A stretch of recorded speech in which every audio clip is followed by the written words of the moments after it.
Olá, eu sou Alberto Guerra e mais uma vez estou aqui no nosso canal Literatura é Outra História. Hoje, para falar de um grande poeta brasileiro do século XIX.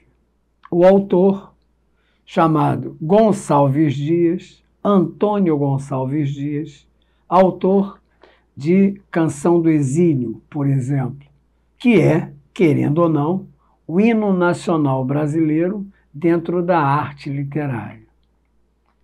Canção do Exílio começa a formatar o imaginário nacionalista. Mas nós vamos falar não do poema Canção do Exílio, que é, diga-se de passagem, o mais conhecido em toda a história literária brasileira por pessoas letradas e iletradas.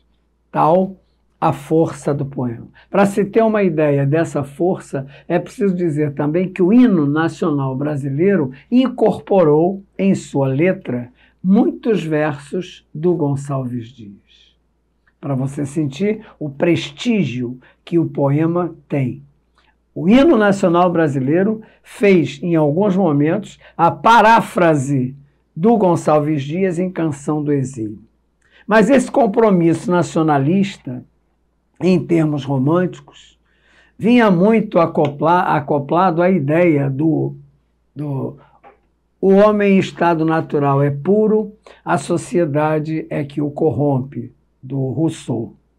Essa visão inspirou, certamente, uma linha de conduta do romantismo, que foi, organicamente, o primeiro estilo de época trabalhado para se emancipar a literatura brasileira.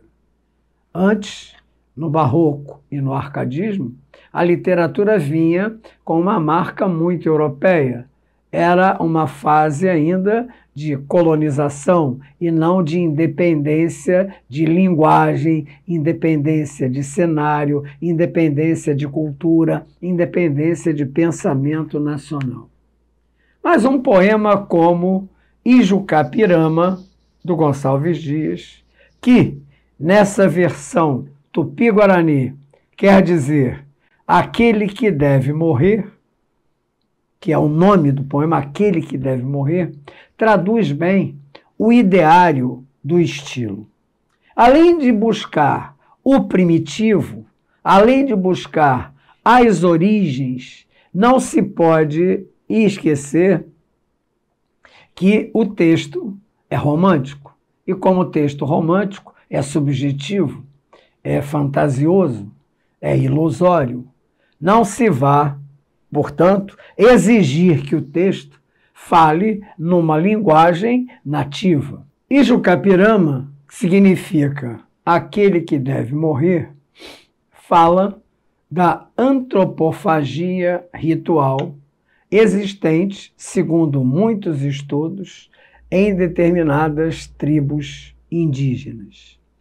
A história conta o seguinte episódio. Um índio que se destaca, um líder de uma tribo, é capturado por uma tribo inimiga. Ao ser capturado, é conduzido até a tribo que o capturou. Esse índio, que tem nobreza, que tem grandeza, que tem qualidades que podem emprestar a cada um de nós muito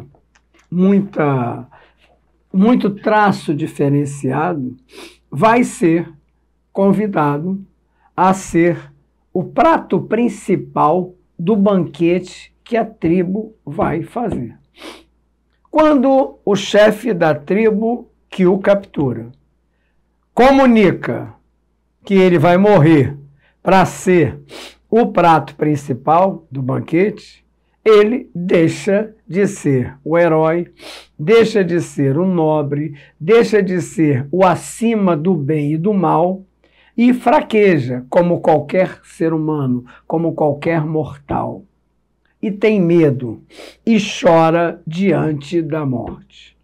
Ao mostrar essa fraqueza, a tribo que seria alimentada pelo espírito nobre, pela carne nobre desse indígena, o dispensa. O chefe dessa tribo o excomunga. E ele é banido do espaço que ele frequentaria como carne de um banquete. Voltando para a tribo, para a sua tribo de origem, ele vai se comunicar com o pai, que já muito debilitado, ouve a sua história, mas não tem nenhuma propensão a aceitá-la como alguma coisa humana e viável. E diz para o filho, também o excomungando, que ele gostaria de ter um filho morto e herói, a ter um filho vivo e covarde. Então aqui está engendrada uma determinada ideia. Se glorifica o índio, porque o índio precisa ser, dentro do poema e dentro do estilo romântico, um ser heróico, a representação de uma pátria. O que o romantismo estava procurando com essas histórias criadas também pelo Gonçalves Dias era um motivo para louvar um ser. Na nossa formação básica do nativo, do europeu e do africano, só cabia ao nativo a máxima do Rousseau. Um homem em estado natural é puro, a sociedade é que o corrompe. Então, essa pureza do bom selvagem traduzia uma perspectiva que o romantismo procurava. Trazia para dentro da sua estética uma estética que louvasse o Brasil. Então, o poema dele não é apenas uma fidelidade ao nativo com o título Ijucapirama. É também, dentro da cultura nativa, uma homenagem aos povos originários. E é uma forma, ainda que romântica, ainda que, desculpe, ilusória, uma forma de traduzir a nossa grandeza de alguma forma. Ter a grandeza com a pureza de um indígena é muito melhor do que tentar ser grande com as influências nefastas que o colonizador também deixou aqui. O colonizador nem sempre fez coisas boas aqui dentro. Fez, inclusive, coisas inconfessáveis. E o índio pode, dentro da ideologia romântica, iludir a nossa perspectiva e traduzir, como num hino, as coisas maravilhosas que um país tem a apresentar.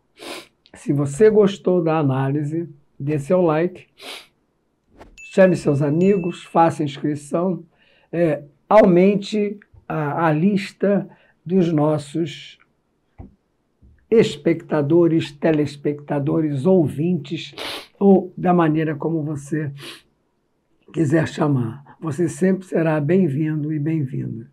Esse canal existe para você. Muito obrigado.